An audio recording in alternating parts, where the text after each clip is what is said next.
Whew. So South Africa's official unemployment rate has climbed to 33.6%. That means 8.5 million people are actively looking for work and cannot find it. We have approximately 16.7 million people who are employed in a country where millions more desperately want to work. Every election, every budget speech, and every political campaign includes the same slogan: we will create more jobs. Correct. But I was listening to the radio yesterday and I heard something fascinating around this because these stats were released yesterday. And people were saying, how do governments need to create more jobs? That's the only way we fix this. And I was like, how do governments create more jobs outside of in government departments, state-owned places? How do they create jobs? Simple. Talk to me. Stimulate the economy. How do you do that? In simple terms, build an environment where people want to come and invest, where people want to bring their money Hmm. so that your economy can grow. So it's the job of the government to stimulate. Governments don't create jobs. But they don't governments don't create businesses, they don't build businesses, they don't start businesses. Business owners and entrepreneurs start businesses. Hmm. And when people start businesses and those businesses grow, that is what creates jobs. So if you have an environment in the economy that is growing because a government is stimulating it and people want to bring their money here to invest, you'll create jobs. Mm. So where do governments create jobs? In their own area when they do projects, building roads and all that? Sure, but that's short-lived. Yeah. So you build a road, the road's finished, the job's gone. They Sorry.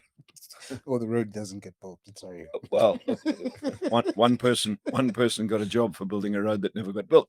But anyway, that aside. Yes. So the deal is once the road's finished, then the job is finished. Yeah, you're done. And you contract and that creates that contracts to but when you stimulate the private sector and the private sector grows, factories grow, long-term sustainability, imports, exports, you stimulate exports, you stimulate local production, all that sort of stuff. That creates economic growth, and economic growth creates jobs. So that's what the government. That's the job of a government. That should be the job of a government. All right. So today I'm going to try something a little bit different. Barry, imagine the South African government called you. You got a call from Big Cyril. He said to you, Barry, you need to come in, not as a politician, not as an economist, but as someone who enters struggling businesses, diagnoses what is not working, and helps change the behavior producing the results. The organization you have been asked to assess is South Africa. Where do you start? Get on a plane and go on holiday somewhere. I don't know. So you're gonna come in and be like, I don't know where to start, so I don't know. It's quite an interesting. Run away. It's quite an interesting question, though, Sully. But in reality is just governments are not businesses. Yeah, it's very important actually. So governments are not businesses. Yeah. And can you run it like a business? Possibly, yes. But I just look at it and go, it's not driven to make profit. It's customer base. The customer base, yeah, sure. We talk about in a democracy, people can vote if you do well. Let's be honest, democracies don't friggin' exist properly. No, and I agree with that. and so that's. I mean, let's not even go down that route. Nope. But the reality is your customers, as a government, your customers are the people in the street, right? The average everyday citizens. Those should be your customers. But if I go to a supermarket and their service is crap, I vote with my wallet and I go somewhere else. Yes. Well, how do you do that in a country? You sure that's why I go back, democratic votes, but it doesn't actually, it doesn't change. So the reality is it's not really a business because your customer base should be able to have very little power. So if I don't know, if you take a government organization like Home Affairs, if you want to get a new ID and you can't get a new ID because you have to stand in a queue for 7 hours and come back tomorrow and no one actually cares, well, what comeback do you have? Nothing. You just So have to so come there's no back and so you complain and people say, well, vote. Well, that doesn't change anything anyway. nope. So in terms of a business, it's, if I look at a business, one of my favorite definitions of a business is a legal entity or organization that provides a product, service, knowledge, time, and or skills in fair and equitable exchange for money.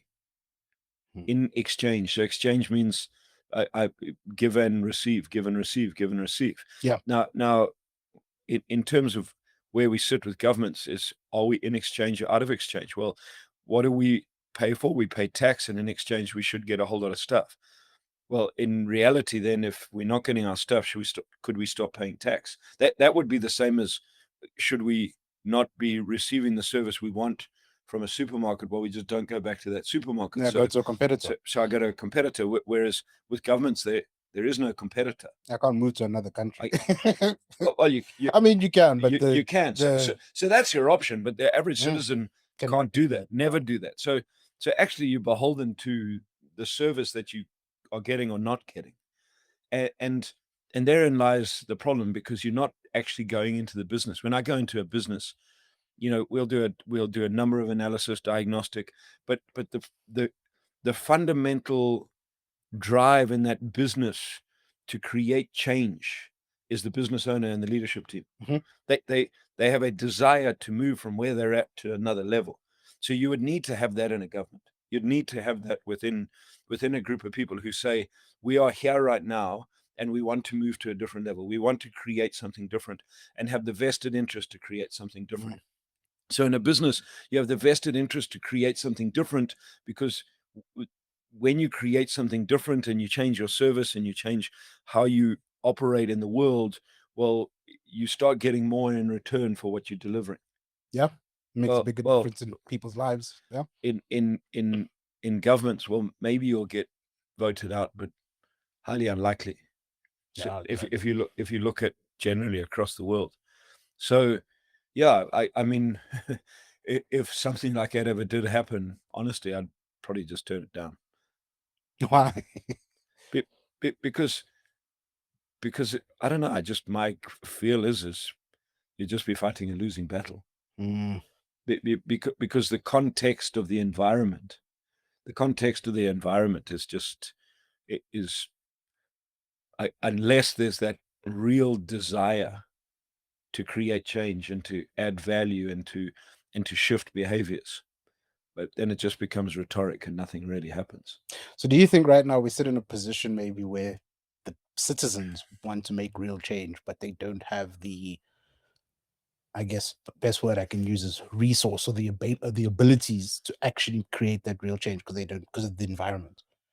Well, so if you look at a democracy, and I mean, politics is not my game, but if you look at a democracy, there's a wonderful quote from Robert Kiyosaki. I think it's in his book Fake. Is it in Fake? It's in one of Robert's books. And Robert says this. He says, a democracy will only function up until the point, and I'm paraphrasing this, up until the point that the citizens figure out that they can vote their hands on public coffers. Mm. So democracy will cease to exist when people realize that, oh, I can use my vote to get access to money to do what I need to do. And then democracy no longer exists, and that's not in South Africa. I mean, look at American politics. Yeah, It's all driven by big money. big Why? money. Big money drives both the Democrats and the Yeah, Republicans, It's- and it's big corporate behind the scenes Mm. that have access to public coffers. That's what drives elections and everything. So this idea of democratically elected doesn't make sense, one right? man, one vote. I mean, I don't know. My take is just bullshit. It doesn't make sense when you have that type of money backing you. It's so, yeah. That's where power and control comes in. So for me, it's like, so to compare it to a business, the fundamentals and the dynamics are very different. Is that in business, there's principles that if you want to succeed, you have to adhere to. And if you don't adhere to them, the principle of exchange is going to take you out. Sure, at the end of the day, exchange exists in everything. But in business, those principles are, if I add value to you, you will add value in return, because that's how it works. And the more value you add to your client base, the more value you get, and then you're operating in a competitive world, because competition is good, because competition forces you to play at a higher level. Imagine watching sport with no competition. Boring. Imagine watching your favorite soccer team, Liverpool, go onto the field and there's no one there, and they run up and down, pass the ball, and score. Whoa, we won. It's like training. There's no one there. Yeah, it's boring. What's a waste of time? Yeah. What's the point of playing the game? No. So in business, you need opposition, because opposition sharpens you. The fundamental fact is you can't play the game if there's no opposition. So yes, in a political environment, sure, there's opposition, but I mean, over a period of time, and then are there opposition? I mean, I look at politics around the world and I go, are opposition parties really fighting for the greater good of other people? No. Are they just fighting for the greater good of themselves and whatever rhetoric they can throw forward, so that they can get more votes, so that they have another seat, so that they can make more money? And it just, whereas, so like, that question is, if I went into a government, and if I went into the South African government, could we help change behavior? Sure, but not from a business context, because we operate in businesses. Yes. And there's certain core fundamentals that we operate in businesses. So, and the core fundamental is, where any business offers a product, service, time, skill, and or knowledge in fair and equitable exchange for money. And what that means is that the product that we offer, a client will give us what is duly due back to us in fair and equitable exchange over time. If we're not adding value, people will stop buying. If we are adding lots of value, people will keep buying. If we're increasing our value, people will buy more. That's the simple premise of it. Whereas that doesn't exist within a government, because I mean, we use the roads. Well, what am I going to do? I don't like driving down my road here because it's got potholes. Well, I have to come to the office. So how the friggin' heck am I? Yeah, those aren't potholes. Yeah, but yeah, I get your point. Does that make sense? So what, I'm going to phone my local and saying, I'm not paying my thing. I'm going to go pay to the other municipality so they can come fix it. It doesn't exist. So No. So you're really beholden to something that at the end of the day is very hard to change. And in order to change it, I'll go back to it. You've got to have a willing group of people that want to shift and change behaviors, that want to shift and change results, that want to create something different. I mean, if you go into business, what's the mission of South Africa? To be the Rainbow Nation. I'm joking, but I don't know. We don't have one. What is South Africa's mission? What is South Africa's purpose? What is the purpose of South Africa's government? What do they have a purpose statement, as in the next 10 years, this is what we want to see in the next, in the next 20 years, this is what not well, they have their manifestos, right? Yeah, not something that was designed by a marketing department that sounds good. A real purpose that's lived. There isn't a lived purpose. That's I mean, that's where Trump was pretty smart, is that his purpose was MAGA. Yeah. And he connected people around a purpose of make America great again. Smashed it. And then focused on making America great again. Sure, lots of people disagree with him, but there's lots of people who do agree with him. So he went after a customer base. Yeah, and found a target audience. And so now the question is now it comes through delivery, and go from there. So yeah, it's in terms of that, I don't know, to change behaviors, you got to have you got to have a group of people that are willing to explore behaviors, and then explore the option of being able to shift and change behaviors, and then hold other people accountable to those behaviors. And let's just face it, Sully, I mean, governments are just huge entities and engines, man. It's hard enough running a small business with 10, 15, 20, 30, 40 people, let alone running a business with 1,000 people. Yeah. Let alone running, I mean, Governments of South Africa, I think, is the largest employer in the country. Yeah, I would agree with that. I don't have the stats, but I probably So would agree with that. like a couple of 100,000 people, I would Easily. imagine. Across the board, yeah. And now you got to run that. I mean, in our small team, friggin' heck, how many times do we struggle to get everyone on the same page? Now, Regularly. now you got to lead and get a whole 100,000. 100,000 people all operate. Man, that's just so. How would you fix something like that? You'd have to start. I mean, ultimately, you start at leadership, right at the top. And then you have to shift behaviors right at the top of leadership. And then leadership has to shift behaviors within their core area of influence. And then you've got to find leaders within those core areas of influence that shifts. So, so, so it's a long-term process Big time. of creating It's change. about 100, But 200,000 but people. it's got to come from a leadership perspective, because that's where change really happens. I mean, change happens from leadership all the time. I mean, there's that saying, a fish rots from the head, and that's true in any organization. And Yeah. and uh, when what's that other saying? A rising tide lifts all ships. So, but when you got a group of leaders that are rising in the right way, it slowly starts infiltrating and lifting everyone. It's I don't know, running governments, big organizations. I people, it's easy to sit for people just to sit and point fingers and It's go, not for the faint of heart, man, right? it's Look at that it's big huge, man. salary package. If you gave me that, I would kill it. Yeah, right. You wouldn't. It will kill you. So yeah, interesting question. I don't know if you got the answer you wanted, but No, I got part of it. Honestly, I don't think I was actually genuinely expecting you to go down the lane of this is what I do and I do this and that. Because you know why? And it's just something I've been dealing with. I need to figure it out. I'm getting tired of the nonsense of people claiming of things on social. You know what I mean? The gurus and the experts and do this and do yeah, that, the do's and don'ts. I feel like anybody else, if I asked that question, would have not. I feel, at least my opinion, you answered it as honestly as you could. Look, I wouldn't necessarily do it. I would give some suggestions. That's the way I took it. yeah. Well, so the reality is in order to do it, you'd have to have huge buy-in from a level of leadership that are bought into to create a real purpose, to create a real set of rules, to create the right context, to live it out and drive a whole different set of behaviors to create different results. So you'd have to, with that, if there was the real buy-in, then maybe. But it's just it's such a different game compared to business. I think that's my point.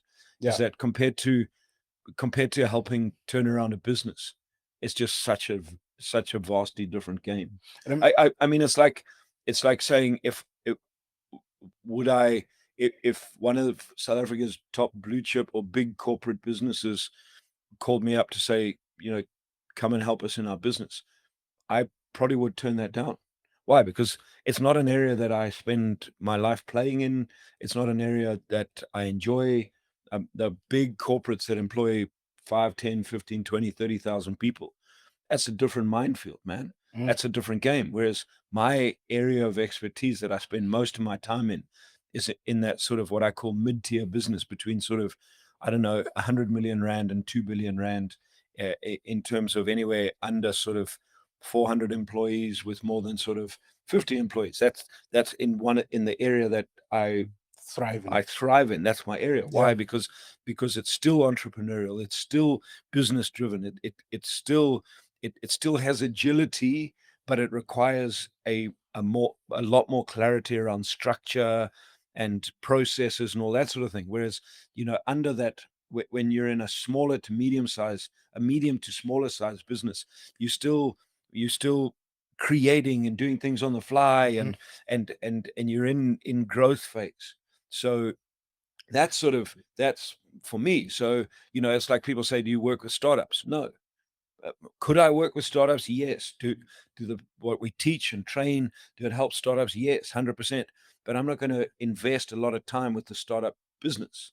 Why? Because my view is many startups still have to go through the pain of understanding the startup. And I generally deal with business owners that are experiencing pain, not pain as in their businesses suck, Mm. Pain as in they've got to a stage where generally they have a pretty good business, the business making money, teams are there, but they have lots of pains, as in they stuck, they're not moving to where they're going. They can see a much bigger future, see much more, but they're just not able to create the structure and the environment to take that business there. Mm. So Would you say it's also like a reliance on the business owner that still exists? yeah, so in those type of contexts, there's still very strong business owner involvement, leadership driven, and Mm. that sort of stuff. So how did I get there? Just you asked how many gurus would be sitting saying, "Yeah, I could go in there and I'd fix them and I'd teach them this." Mm. And reality is one is I wouldn't want to go in there. Mm. I'm honest about that. And two is sure some of the principles I teach may change, but you I'd have to restructure a lot of how I do what I do to go in and make that happen. And it would be and to be honest, be a whole new learning curve to create those changes. Mm. So, and then got to decide whether you want to go through that learning curve or not, or whether you want to continue on the learning curve in the area that you developed your area of expertise. Mm. Why do you think business owners still, and I think I kind of asked you this question last week along the lines, but like, why do and I think it's been something I've been working on, and there's a manner in which you've got to be able, especially nowadays in this day and age, SEO, all of that stuff. There's a way that you've got to very quickly communicate what you do, right, and how you help people. Yeah. Why do you think that business owners keep coming back to you? Those mid-size. I mean, you talking about like some of the business owners some of the companies that you work with are fairly big companies. We're talking about 100 to 500 plus people, very big businesses, but they keep coming back to you. Why is that? Well, I think one of my clients, I actually asked a client the other day that I've been working with for nearly 4 years. Sorry, that's something you guys should also do as business owners. Ask your clients why they come and work with you. Most people don't and have no Yeah, so, idea. so so I asked him this. I said, what is it that I've done with you guys or for you that you've kept me around for 4 years? Mm. And what he said to me is, he said, well, one, you've developed an in-depth understanding of our business. So you haven't Mm. come in with your own ideas to tell us what we need to do in our business. You guys suck. You've come in with principles and processes and methodology, and you've matched that to the business that we have. And you've learnt and you have an in-depth understanding of how our business operates, and you've then helped us with that understanding to get us to where we want to go, not to where you want to get us to. Mm. And Brilliant. so for me, that's one of my key things is you can look at any business. I can put 10 people in a room and they'll see 10 different opportunities on where to take that business to. Mhm. Well, who's right? Well, the guy that owns the business is right to get it where he wants to, or she wants to get it to. Now, part of my job is, if they are thinking too small, is to help them think bigger and create the belief and get through the little voice and all that sort of stuff. But it's also to allow them to realize their dreams, not my dreams or anyone else's dreams, Mm. to grow what they want. Yeah. So people will come in and go, you got to build your business so that you can, build it, get a tea house so you can sell it. And someone goes, but I don't want to sell my Mm. business. No, well, you must. Well, why must I? For Yeah. example, or I want to build a business so that my kids can take it over and I create legacy. Okay, great. How do we help you do that? So so I think, yeah, when I ask my clients those type of things, that's the sort of response I get. Is my core function in helping businesses is I come in with an outside perspective. I come in with 33 years of experience, having worked in hundreds and hundreds of different types of businesses and built a few of my own businesses, and had experience, in a wide array of sort of areas Mm. that I can bring in a different perspective, and then I challenge their thinking. And that's one of the biggest things, is consistently to be challenging their thinking. How are you going to do that? Why are you stuck? Where are you stuck? How do you move through it? And then, yeah, shifting mindsets, challenging teams, and helping not only the business grow bigger. It's one of the things that many teams have told me, is that not only did they learn about business and they've grown their business and grown their business portfolio, they've also been able to apply pretty much everything that we teach back into their personal lives and grow their lives. Mm, And I think that's important because while personal development is a part of what we do, we're always dealing with people. Business is about people. yeah. So selling is about people. Finance is about people. Money is about people. Mindset. So I think, yeah, it's helping capacitize because if you have 5 people in a business and you capacity and everyone increases their capacity by 20% in a year, Mm, well, you still have the same 5 people that have the capacity to take on 20% more, yeah. which means you can operate at a higher level. Yeah. So yeah, and so it's yeah, I think that's the sort of that's that's the thinking that I and the response that I get. Mm. Do you, I mean, if we just go back to the whole unemployment situation we currently sit in, do you feel like the businesses that you work with actually do want to hire more people, but there's just too much red tape? No, I think every business I work with, when we look at people's structures, the goal is to hire more people. Mm, Yes, the goal is not just to hire people for the sake of hiring people. hmm And yes, things like technologies come into it, but the goal is to expand your business and give other people the opportunity to grow with you. mm, So um, in all the companies I work with, is there's always every year there's a goal of, or part of it is when we look at structures, is who's going to sit in those seats, hmm who's who are you going to capacitize for, who are you going to grow for, so that you have a sales team. There's one salesperson. That person becomes the sales manager. They need someone to manage. You hire a sales rep or 2 sales reps. That sales manager starts growing the sales team, increases sales, grows capacity. You have 3 salespeople. So your sales start growing. Now you need to increase production. Yes, in production, sure, you can outsource and you can. So there's many ways, but ultimately is you're going to employ more people. mm, You know, um, and especially in small to medium sized businesses, because a lot of times, that's the quickest way to scale is to scale with people. mm, mm, And yes, someone's going to say, yes, you can scale a lot quicker with AI. Sure, you can. But there's also certain things you're not going to do with AI yet. no. So, Well, I think more so, not even yet. I think there's certain things that you just shouldn't do with AI. And I think that that's kind of a thing that people are missing right now. Just my take around AI. like all these AI Experts. friggin' phone calls that keep coming in, Oh, yeah, you shouldn't be robot doing phone calls, and shouldn't be there's doing no that, one on man. the other side. Man, I just, on principle, I won't buy from anyone that phones me and doesn't have the decency to have a human being on the other side. And I'll say it again. I said it before on this podcast, is that I think that people are missing the fact that people still want to connect with people, man. We still, with that COVID hangover still exists. That connecting, that speaking to I, a real human, it's still I there. don't mind getting a call from a robot saying, "Hey, Mr. Mitchell, I'm phoning from ABC Car Company, and you booked your car in for a service on Oh yeah, that's Thursday. different. Just giving you the information Mm, that your car's booked in. Da da da da. Thank you very much. great, My name is Robbie the robot. Have a nice day. Boom." great. No problem, because it's just information. There's no, but someone phoning me to say, "Hi, my name's Betty. I'm calling you about insurance," and then you go, "Hello, Betty," and Betty goes, and you can hear it's AI and robotic. It's like, "Hey, don't waste my time, Mm. man." You But know, I know there's going to be a smart person out there that's going to say that they're going to develop it to sound human. I just don't think we can ever like you can create something to sound human. And I think it's something we've spoken about. Where it's like I'm telling you, it's human spirit.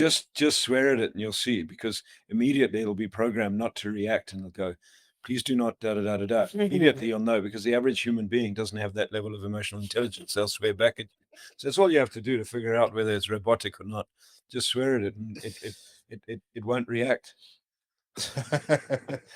So There we go. also another There's a hack. that's a big hack, God. Go figure it out.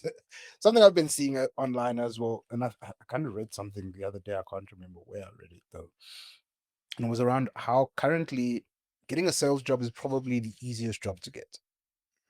Yeah, Just, I would believe that getting a sales job is probably one of the simplest jobs to get. because people are always looking for salespeople. Mm. And I mean, I don't know. How did I get a sales job? I was looking for a job. I was unemployed, had been kicked out of home, met someone who said, we're looking for reps, went in. Someone liked my attitude. I got hired. I had no qualifications in sales. I That's how I got into it. And I think many people get into it like that. Agree. Yeah. They fall into sales. So you fall into sales. Yeah. And there's a problem with that. It's the Because problem.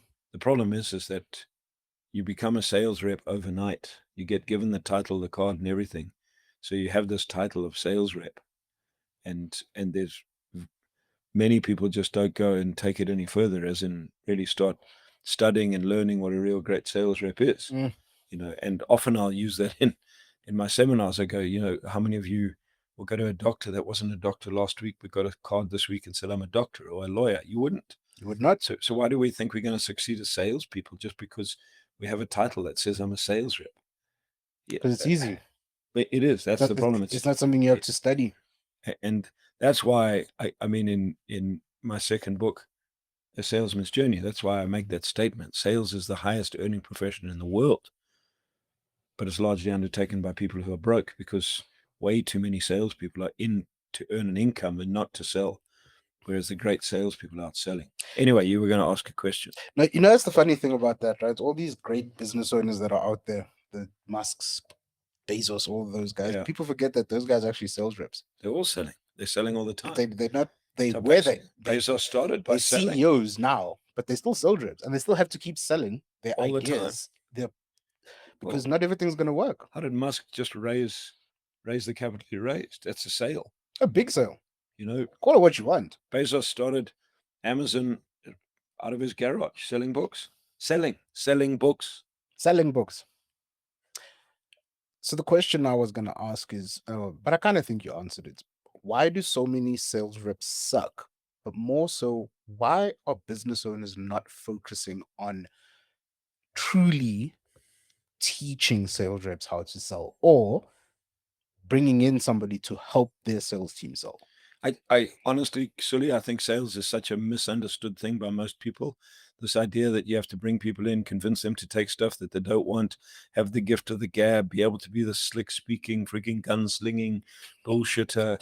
It's absolute nonsense.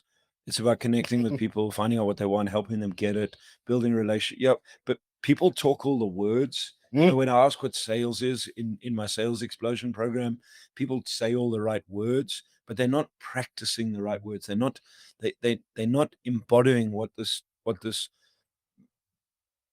profession is. It's a profession. What it is to be a salesperson. It's people are. How do people get a sales job? They're looking for a job because they need money to cover expenses. So they get this job that covers their income, that covers their expenses. They have some income, and now they think they're a salesperson. Whereas a salesperson is someone who goes out there, finds out what people want, helps them get it, and earns some money in return for helping them get it. Not someone who gets paid a salary, sits around waiting for people to come to them. And so I think it's this idea of being a sales rep is so misunderstood, and in many businesses are they understand that sales is a critical component, but a lot of the business owners don't know how to sell. Yeah. And they definitely don't know. Many of them don't know how to manage a sales team. They don't know how to teach salespeople. So what do? They look for a new salesperson because I need a salesperson to come in and make me money. They go to a recruitment agency. Many recruitment agencies don't know a lot about salespeople either. Yep. They hire someone on a CV. In today's age, it's very easy to write an amazing CD on ChatGPT. That says you can sell, that gives all your credentials, da da da da da. Do you know that? Person interviews you, and suddenly you have a sales rep. And 3 weeks later, you're all pissed off because the sales rep's not selling. And 3 months later, they've made no sales, made no money. You, as a business owner, you're deeper in a hole because you had to pay the guy 10 grand a month or whatever it was, and all the costs, and now this whole thing about sales. But we're not investing in really. I mean, I challenge many salespeople. I'll ask this question when I go into companies: how many, as salespeople, how many salespeople have actually invested in a seminar, in a book, in in learning how to sell on a continual basis. Less than 5% of the room puts up their hand in the last year, for example. Less than 5%. Yet that's your profession. If I'm a business owner, I'll be terrified. An accountant has to go and do, what do they call them, CPD points, like a doctor. Mm. Every year they have to do certain amount of Hours. courses and hours in order to keep up to date. Salespeople, friggin' what? Get a business card, says I'm a sales rep. In fact, I don't like being a sales rep, so call me a sales development business executive. Sales executive. Friggin' heck, get a life, man. You know what I mean? Mm.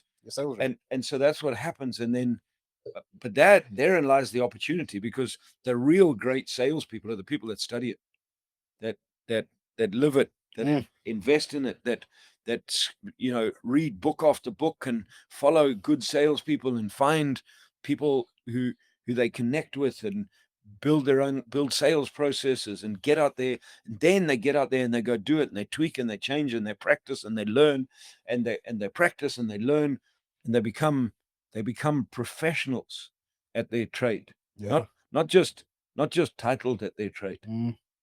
That's the thing I'm really enjoying about diving back into Hormozy stuff again. And I think that's something that a lot of people miss. And I feel like it's not probably, I feel like it's definitely similar with you. We can do all the content, we can put out videos, we can do all of that stuff. One of the core things to run a business, to be a business owner, to be in business, is sales. You have to sell. There's nothing else. Everything else is cool. The marketing is great. Marketing is important. I'm not saying it's not. It's very important.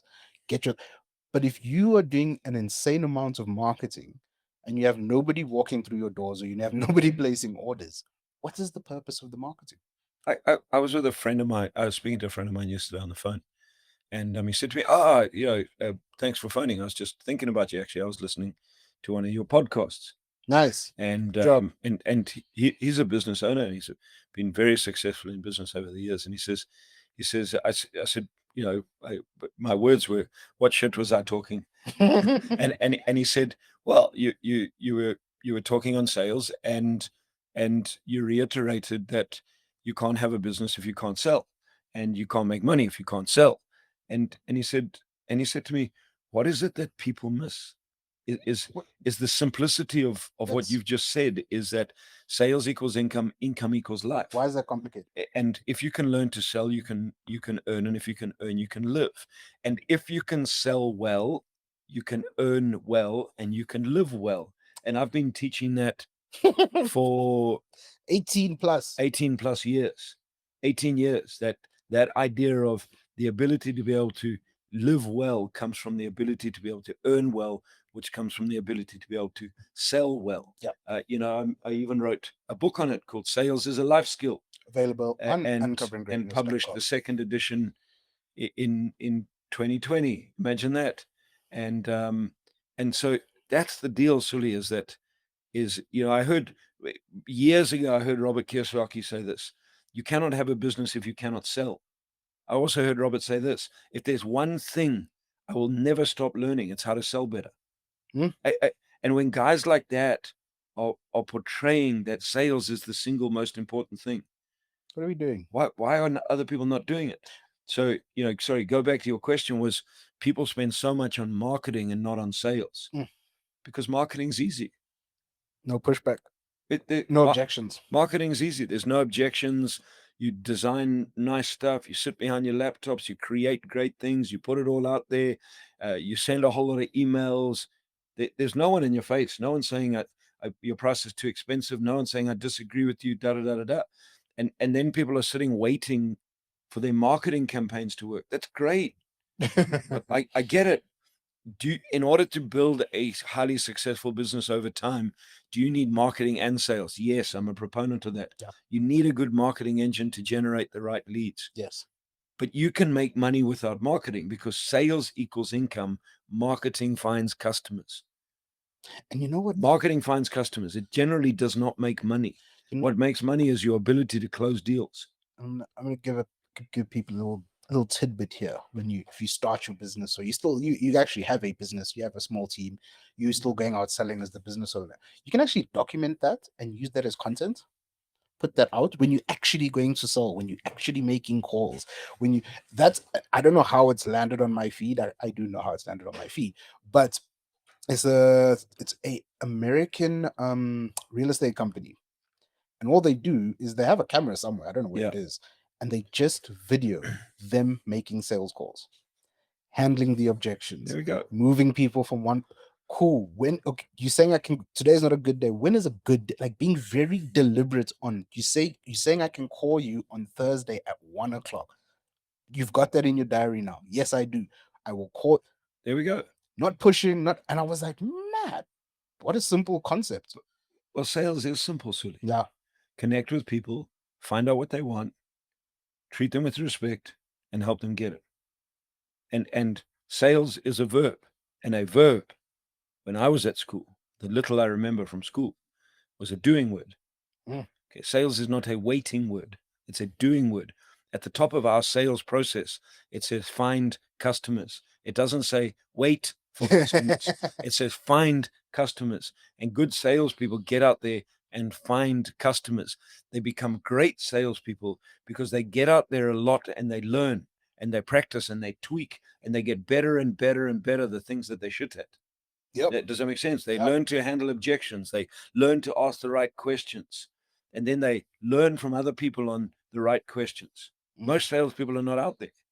And if you're not out there, how are you honing your skill? You come back, you practice, you go out, you play. Yeah, you don't know what's working. Could What's you not working. imagine? I don't know, what's the Golden Boot Award for the best player of the year? Ballon d'Or. Ballon d'Or. Ballon d'Or. Can you imagine awarding the Ballon d'Or to a player that never stepped on the field? I'll be But they were but they knew everything there was about football. best cheerleader. It's impossible. No, you can't. Yet there's many armchair salespeople that tell you why they can't make sales and the market's down, but they're not out honing their skills. You can't have a business if you can't sell. You can't create massive income if you can't create a team who can sell. Massive income comes from a team who can sell. I don't know if you guys can see this behind me, but I'm going to give you an order of how to do this. Step 1, sales is a life skill. Step 2, a salesman's journey. Step 3, to put it all together. Boom. All available on uncoveringgreatness.com. Get your copies. That's simple. But I think it's important to get your copies, read them, and implement. Not get your copies, put them on your bookshelf, and tell your friends and family how great you are because you've read some books. Read and implement, man.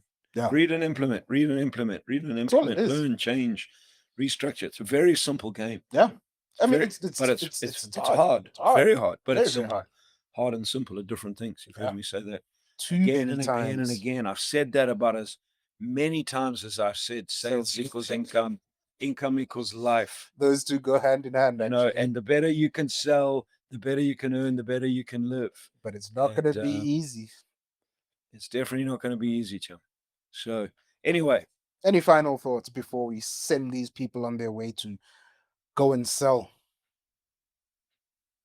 Just get out there and enjoy it, man.